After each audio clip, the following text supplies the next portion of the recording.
Mari kita berdoa, mari angkat tangan kepada Tuhan, mari kita menyadari dan merasakan bahwa Dia yang kita rayakan hadir di tengah-tengah kita malam ini. Fokus kita adalah Dia. Kita berjumpa dengan Dia. Terima kasih Tuhan. Terima kasih Yesus. Kami masih disempatkan, kami masih dimungkinkan untuk merayakan, mengingat kembali hari besar di mana Engkau rela mengambil rupa manusia, datang ke dalam dunia, menjangkau kami dengan kasih untuk menyelamatkan kami. Di tempat lain, saudara-saudara kami tidak dapat merayakan Natal yang meriah seperti, tetapi di sini, inilah kesempatan kami berjumpa dengan Engkau. Inilah kesempatan kami mengalami kasih, kami mengalami keselamatan. Inilah arena keselamatan. Inilah tempat, inilah saat, inilah momentum ilahi untuk kami dibaharui lagi, menjadi bersemangat, bergairah dalam kami mengiring Engkau, mempertahankan iman, bahkan bertumbuh sampai kemuliaan-Mu memancar penuh seperti rembang tengah hari melalui hidup kami. Dalam nama Yesus Kristus, kami mengucap syukur dan berdoa, dan kami siap untuk mendengar firman Tuhan.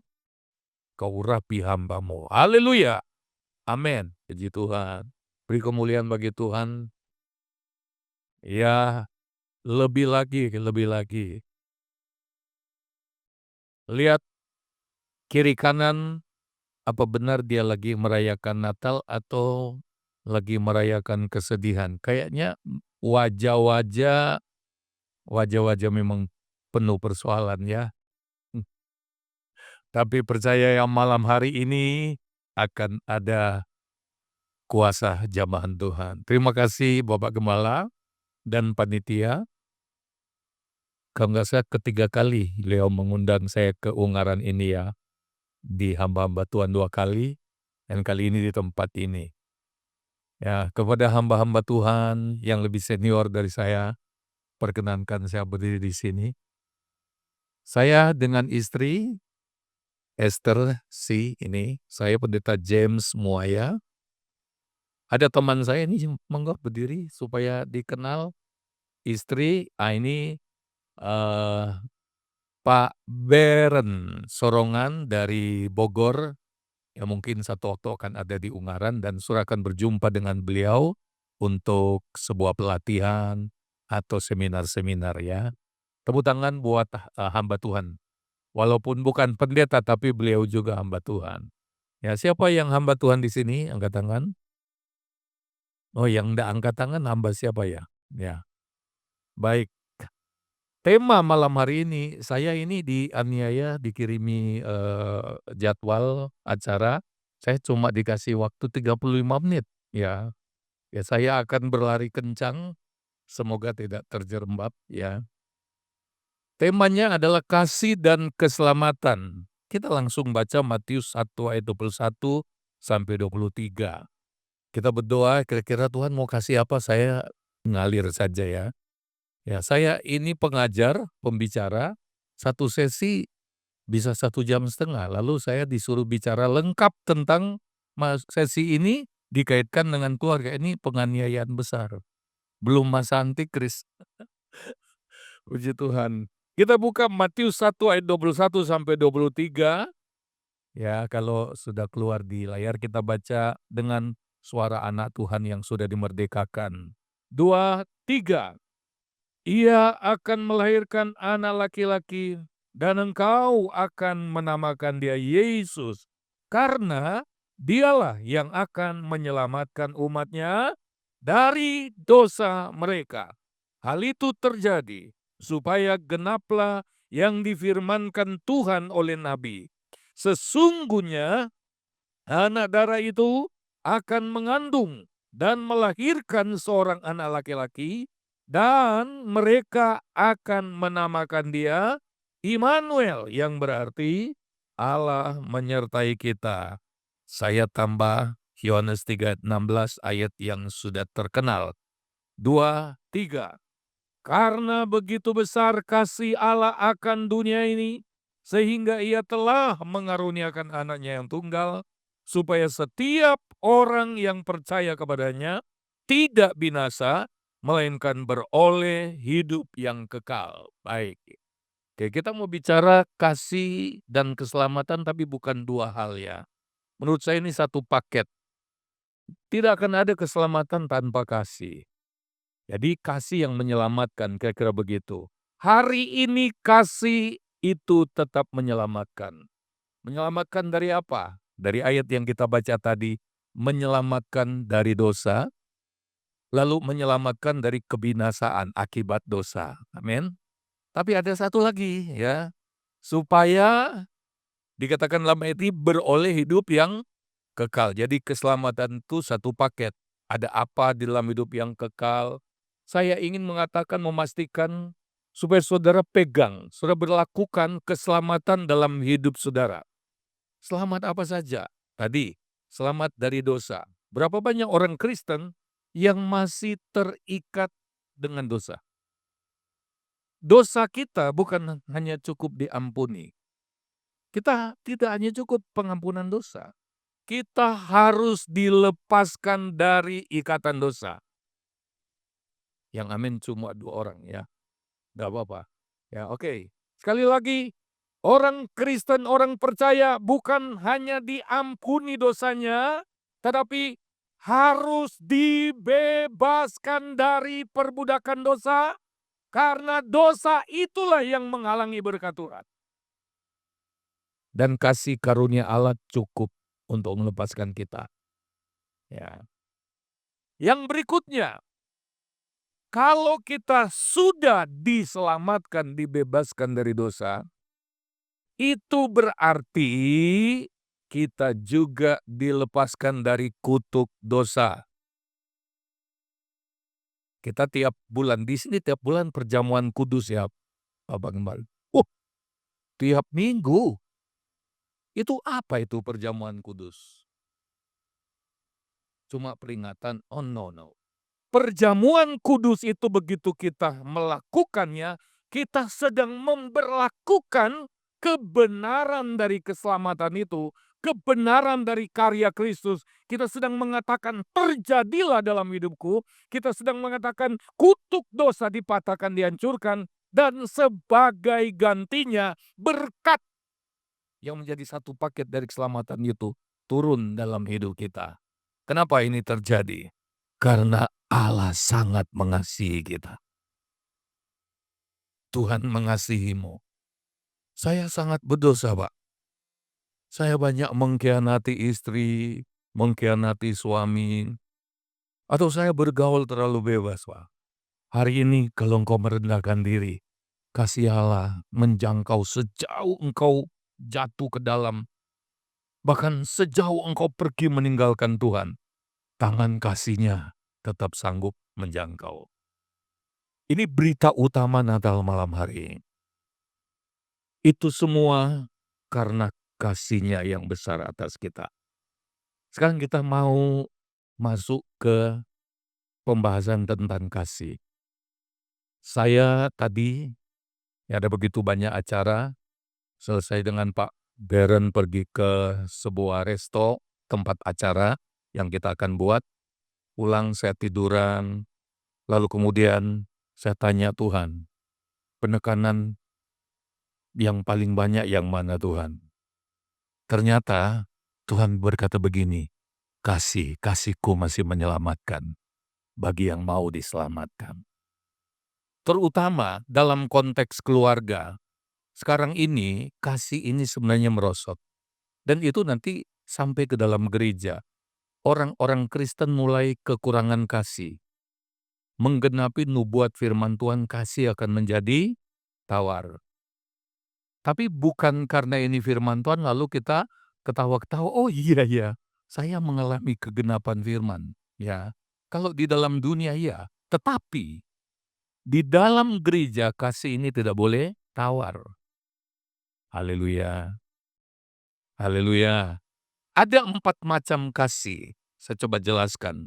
Yang pertama itu kasih storge, itu kasih yang sangat diperlukan dalam keluarga, walaupun ada batasnya, ada kurangnya, ada lemahnya. Kasih storge itu kasih yang mengikat keluarga. Contoh antara ibu dan bayinya, anaknya yang diasih, ya, atau antara orang tua dengan anaknya yang mulai tumbuh, antara saudara dengan saudara. Kalau enggak ada kasih ini, kalau kasih ini enggak diperkuat, maka keluarga itu bisa pecah belah. Kasih ini dibutuhkan, ya. Kalau enggak, kenapa ada anak perempuan jatuh ke tangan om-om? Karena bapaknya di rumah nggak pernah memeluk dia. Dari kecil, anak perempuan ini hanya bisa dibentak-bentak. Saya mau kasih tahu, bapak-bapak yang punya anak perempuan atau punya cucu perempuan lah, sering-seringlah memeluk dia ketika dia mulai tumbuh. Berikan kasih sayang. Itu dibutuhkan. Karena apa?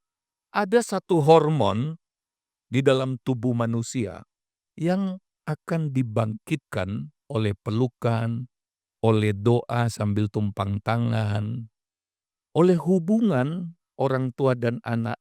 Perhatikan ini baik-baik, perhatikan. Kami baru dari Cilacap, anak SMP di sana, itu udah jual diri demi iPhone. Ada 2.000 kasus HIV di sana yang terdeteksi. Belum lama kami melayani seminar oikumene dan kami diminta bicara tentang keluarga. Karena awal mula dari kerusakan ini dari keluarga, ya. Bukan cuma itu, Saudara, ini sudah mulai membudaya. Di cucian mobil, om-om datang cuci mobil, itu ditawari katalog foto-foto cewek yang mau pakai, yang masih virgin, yang masih, bersih. Mereka saling pamer di sekolah, "Saya punya iPhone." Padahal dia anak dari keluarga ekonomi pas-pasan. Kok bisa? Dia kasih tahu, saya gampang gonta-ganti, ya. Dan yang lebih mengerikan itu sudah masuk dalam gereja. Itu di dalam gereja. Anak-anak SMP. Tentu ada yang lain-lain yang lebih besar. Tapi kenapa anak SMP jatuh ke tangan om-om? Seorang anak yang menemukan keberhargaan diri dalam keluarga karena disayang oleh orang tua. Suasana kasih persaudaraan dibangun, tidak mungkin mencari pelampiasan keluar. Halo, para orang tua, kami suami istri kan berbicara di keluarga. Kami nggak bicara cuma berdasarkan pustaka. Kami berbicara karena kami melihat realita, bertemu di lapangan. Di situ ada seorang hakim, Saudara, minta izin bertanya. Dia sedang menempuh pendidikan teologi S2. Saya tanya, "Hakim ngejar teologi S2 buat apa?" "Mungkin Pak, jemaat Bapak belum tentu bolak-balik ke Bapak karena kasus pernikahan. Tapi saya ini hakim. Mereka mau cerai. Pertama-tama mereka konsultasi hukum. Tapi karena saya ini anak Tuhan, saya coba layani. Dan mereka merasa lebih aman bicara sama hakim. Karena itu jalurnya ketika mereka menuntut cerai, udah terbuka jalurnya. Terjadi percakapan. Saya tanya, "Kamu sudah ke gereja, ke gembala?" "Belum, kami malu." Bukan gembalanya kurang pintar, malu, ya. Dia nangis, dia merasa miris. Kok keluarga-keluarga Kristen seperti ini? Saudara mungkin nggak tahu, sama seperti yang saya cerita tadi, ada seorang anak remaja yang jadi budak seks. Dilempar sana kayak piala, dilempar sini. Itu anak gereja. Sampai saat ini Orang tuanya, saudara-saudaranya belum tahu. Karena dia alim di gereja. Dia kayak rohani di gereja. Jadi saudara melihat anakmu dan saudara berkata, anak saya baik. Itu belum cukup. Ada kalanya orang lain saudara sudah tahu. Orang tuanya, kakak beradinya belum tahu. Maka jangan marah-marah lah. Kalau ada orang, maaf Pak, boleh saya kasih tahu sama Bapak. Anak Bapak begini. Belum sampai dalam. Cuma cerita pinggirannya. Saya sering bertemu dengan orang tua yang gak suka. Kalau dikasih tahu gak suka. Gereja Tuhan, anak-anak Tuhan sekarang ini harus saling melindungi satu dengan yang lain.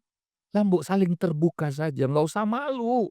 Kita itu nggak bisa jaga sendiri anak kita. Kita butuh orang lain. Kita butuh orang-orang di gereja. Dan nggak usah saling menyombongkan diri, pamer. Duh, kalau ada waktu khusus saya bercerita tentang anak saya paling malu. Karena saya main musik di gereja. Tapi saya nggak usah cerita.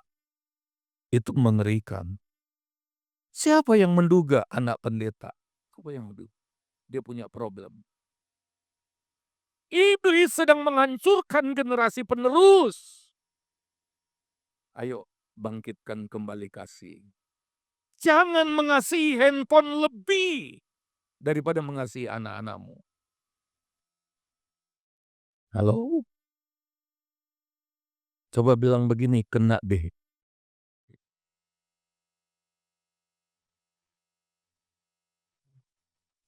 Oke. Memang kasih Storgio ini kasih ikatan keluarga ada kekurangannya. Karena seringkali gini, demi keluarga kita bela kesalahan. Bukankah begitu? Seperti tadi kita nggak rela kekurangan anak kita diceritakan orang. Kita lebih cenderung membela. Benar? Di gereja kami pun ada. Kalau saya kasih tahu, anakmu begini-begini loh. Masih kecil kok Pak. Nanti kalau gede baik sendiri. Saya ingin mengatakan 0 sampai 6 tahun itu waktu yang paling tahun-tahun emas untuk membentuk anak-anakmu. Kalau salah ya salah. Memang parenting itu diperlukan di gereja-gereja, ya. Nanti lain waktu. Ada kasih Phileo. Ini kasih lebih luas lagi karena itu sudah keikatan persahabatan.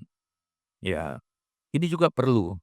Suami istri kalau udah tua-tua, ya, ada kalanya lebih banyak bertengkar daripada kegiatan diranjang. Betul apa enggak? Benar apa enggak? Kenapa sering bertengkar? Udah budek, kamu budek. Ya. Istrinya ngomong, Pak, sabun ada di sebelah kiri ya. Iya, memang kamu itu pelupa sekali kok gitu ya. Loh, kok pelupa bagaimana ya? Ya. Itu sabun ada di sebelah kiri. Aku sudah lihat tadi itu orang masuk ke sini, nggak nyambung itu. Mereka berteriak-teriak, satu di kamar mandi, satu di kamar, mereka saling komunikasi, tapi nggak saling nyambung, akhirnya bertengkar.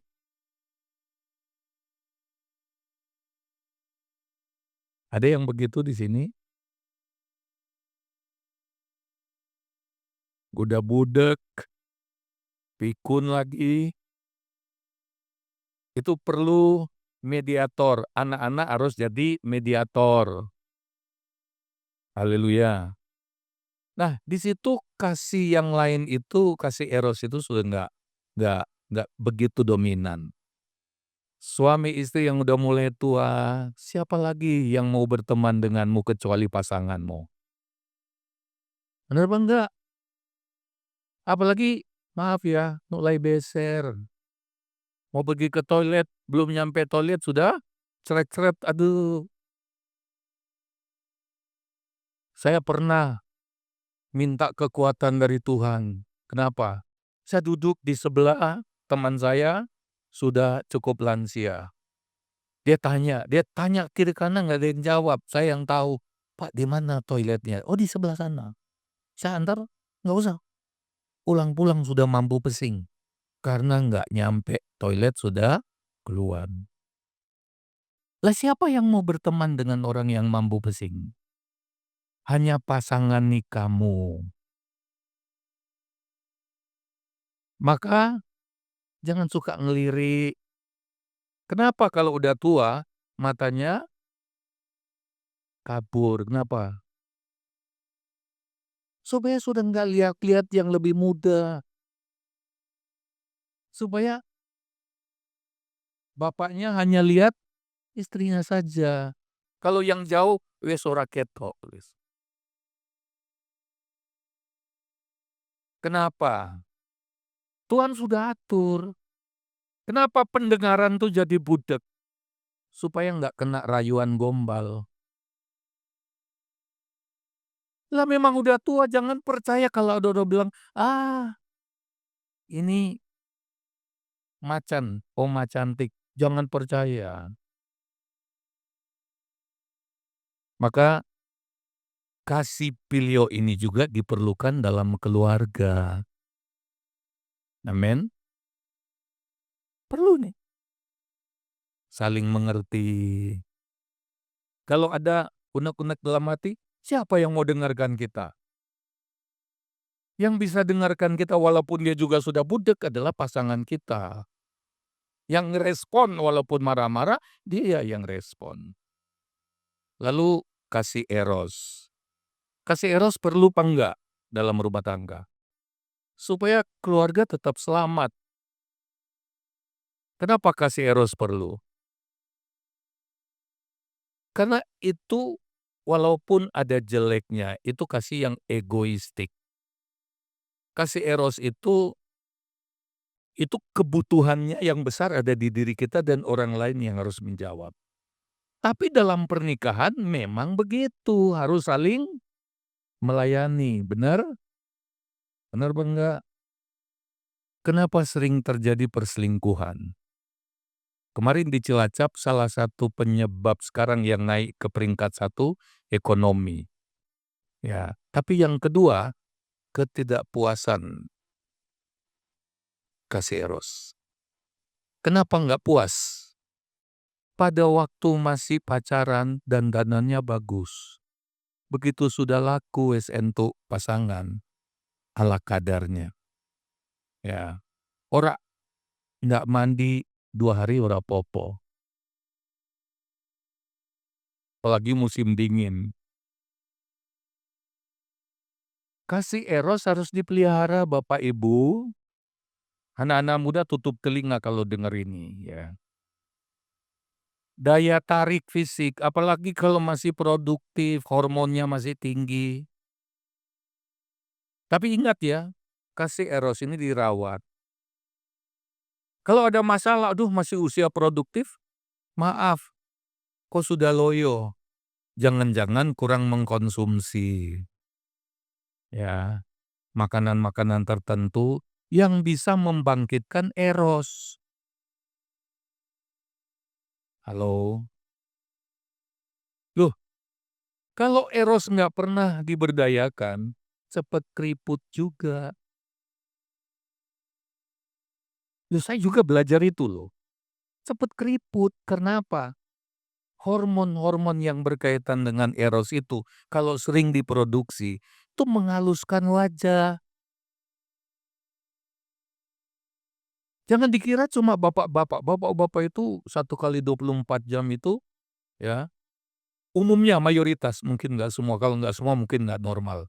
1 kali 24 jam kalau masih produktif, musik terlintas seks. Nggak pernah sampai 1 minggu orang mikir. Tapi ibu-ibu juga begitu. Kalau nggak tersalurkan, stres,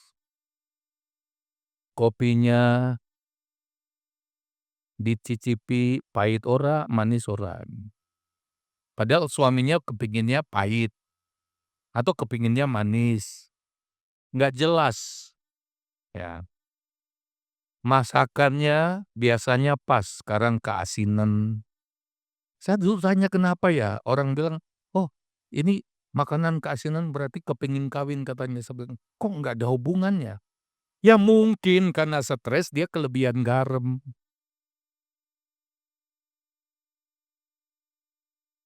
Yang mesam-mesem itu mulai berasa, ya. Jadi kasih eros itu dipeliharalah. Udah amin, berarti sudah rohani semua ini Pak di sini. Salah undang saya.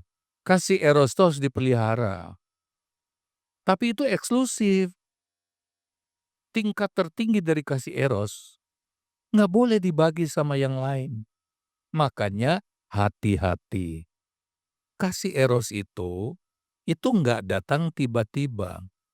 Dia itu muncul karena ada hormon-hormon pemicu, paling nggak ada 5 hormon. Itu pemicunya itu di relasi yang kebablasan. Apalagi satu kantor, tiap hari ketemu, karyawan yang sama.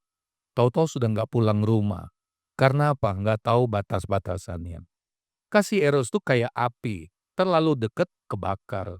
Makanya para karyawan, ibu-ibu muda, bapak-bapak muda, coba bilang bersama, waspadalah, waspadalah, waspadalah. Haleluya. Mbah-mbah yang sudah punya anak, yang baru menikah, jangan bosan-bosan mengingatkan. Supaya rumah tangga anakmu, cucumu selamat. Amin. Yang berikut yang terakhir. Coba katakan, hore sudah terakhir.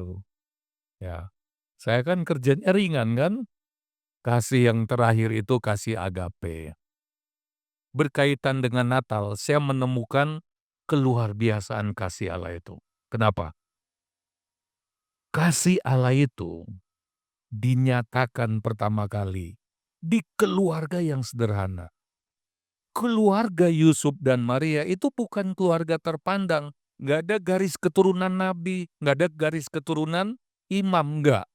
Ini bukan keluarga terpandang, cuma keluarga tukang kayu. Ini bukan keluarga terhormat yang berstatus tinggi. Tapi Tuhan memilih lahir di keluarga itu. Mungkin ada di sini yang rasanya kita, ya keluarga kelas belakang lah. Sampai duduk pun nggak berani di depan. Duduknya di tempat duduk itu. Ada gereja, tempat duduknya 3 deret. Ini benar.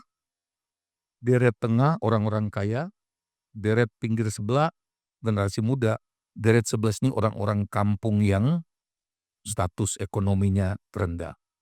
Tapi ada berita baik. Keluarga-keluarga yang statusnya rendah itulah yang hari ini Tuhan mau hadir. Beri kemuliaan bagi Tuhan.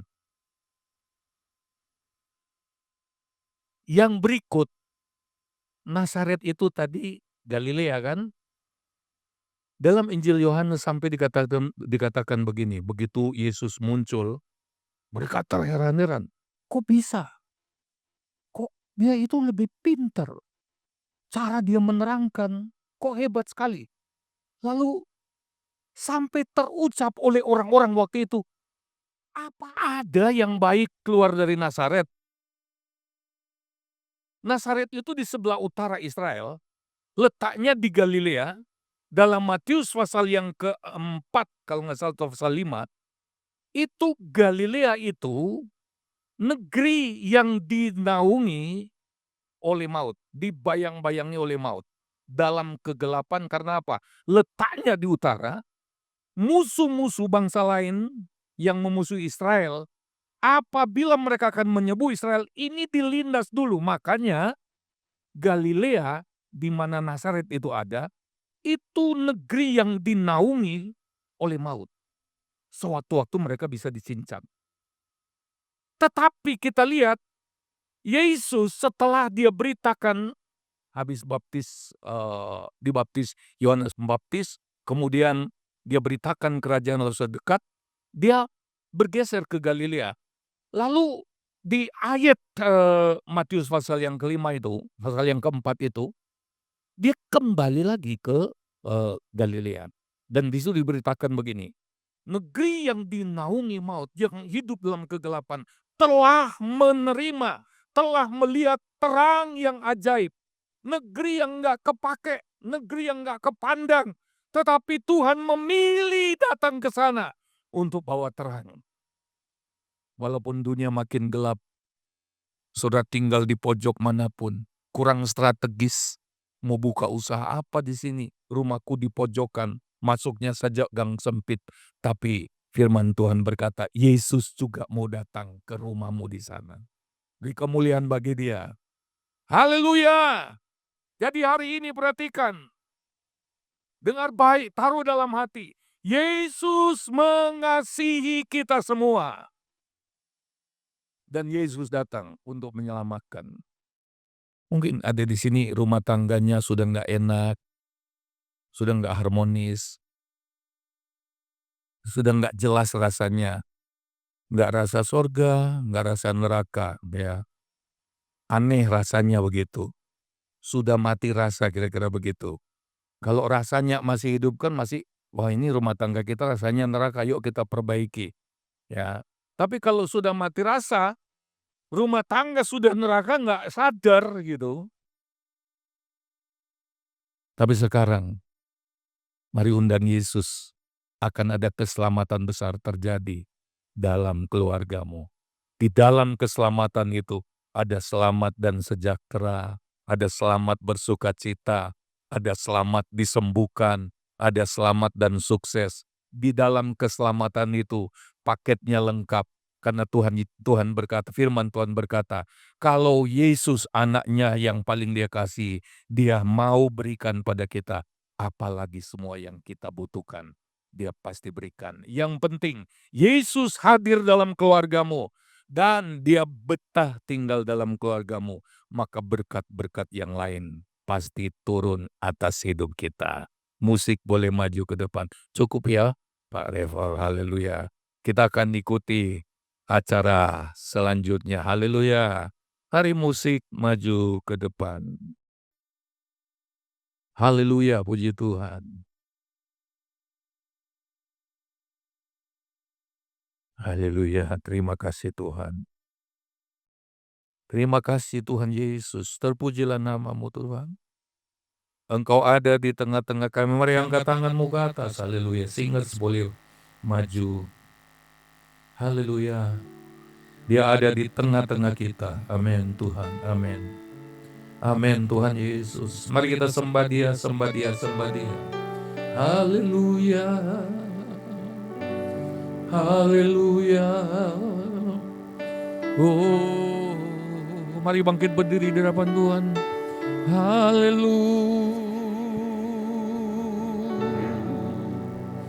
Kami sembah Tuhan, haleluya. Buka suara kita, haleluya. Spontanitas kita menyembah. Haleluya Tuhan. Oh Tuhan, kami percaya Tuhan, di tengah perayaan Natal ini Engkau mau hadir karena kami perlu Engkau Tuhan. Kami perlu Engkau Tuhan. Kami perlu kehadiran-Mu. Haleluya. Terima kasih Bapa. Mari angkat hatimu, mari angkat hatimu. Mari tarik kehadirannya, manifestasi kehadirannya. Haleluya. Mari kedua tanganmu angkat ke atas dan panggil Yesus. Yesus. Mari semua berseru Yesus. Katakan lagi Yesus. Haleluya. Haleluya. Hari haleluya. Oh. Haleluya. Sembah Dia. Sembah Dia. Haleluya. Haleluya.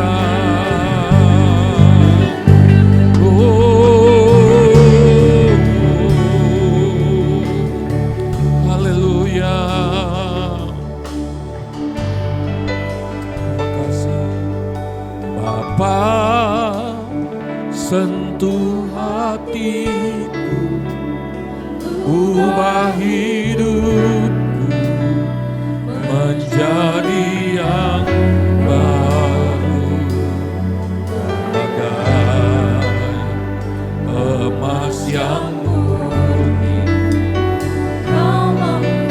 Amin.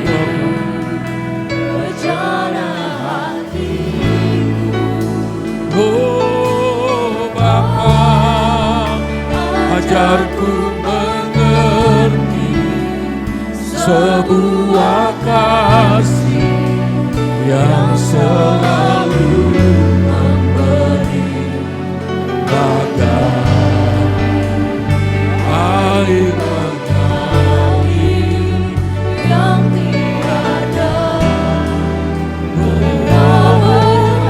Minta lagi, Bapa sentuh hatiku.